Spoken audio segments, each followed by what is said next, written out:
During the COVID-19 pandemic, it's important that oral healthcare staff responsible for providing treatment take careful steps to protect themselves and their patients from infection. Treatment rooms should be very neat with limited storage areas. Hand washing is a key measure to prevent the transmission of infection. Staff should perform hand hygiene using an alcohol-based hand rub product or soap and water before putting on or taking off PPE and before and after treatment. Hand washing with water and soap should last for 40 to 60 seconds. Following these steps: wet hands with water. Apply enough soap to cover the entire surface of both hands.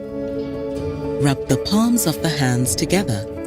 Rub the palm of each hand against the back of the other hand, interlacing fingers. Rub hands, palm to palm, interlacing fingers again. Rub the back of fingers on opposing palms with fingers interlocked. Rub the left thumb in the right palm and vice versa. Rub clasped fingers in a circular motion on each palm. Rinse hands with water. Dry hands thoroughly with a single-use towel and then use the towel to turn off the tap. Oral healthcare personnel must be trained to use appropriate personal protective equipment, or PPE, ensuring they understand how to put on, use, and remove PPE to prevent self-contamination. When putting on PPE, they should perform hand hygiene, put on the gown, then the mask, then eye protection, and finally gloves.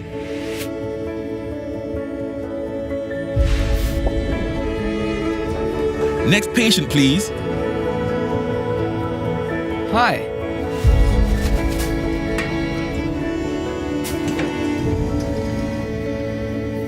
I see you have bad tooth decay. We will give you an anesthetic and proceed with a filling.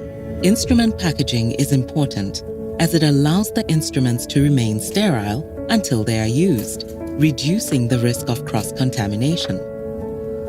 During the pandemic, the World Health Organization recommends avoiding or minimizing aerosol-generating procedures, or AGPs.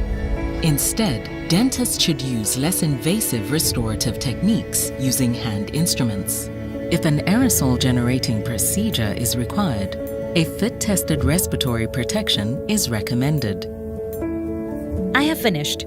Your tooth is filled and should no longer cause you pain. If you can just spit into this cup, please. Are you feeling okay? Yes. My assistant will take you back to the waiting room. At the end of the treatment, the assistant should send the instruments to the sterilization area. Respirators, surgical masks, gowns, and gloves should be discarded after every patient. Reusable eye protection and face shields must be cleaned and disinfected prior to reuse.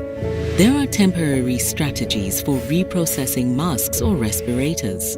Reprocessing should be only considered when there is a critical shortage of PPE. Personnel should perform hand hygiene twice after glove or gown removal and after removing eye protection or masks. To further prevent the possibility of any aerosol transmission, there should be adequate ventilation in all patient care areas. It's best to choose natural ventilation and avoid the use of air conditioners or other types of recirculation devices. Air filtration systems can also be installed, with professionals carrying out any air conditioning maintenance. By following all these steps when treating patients, we can help to reduce the transmission of COVID-19.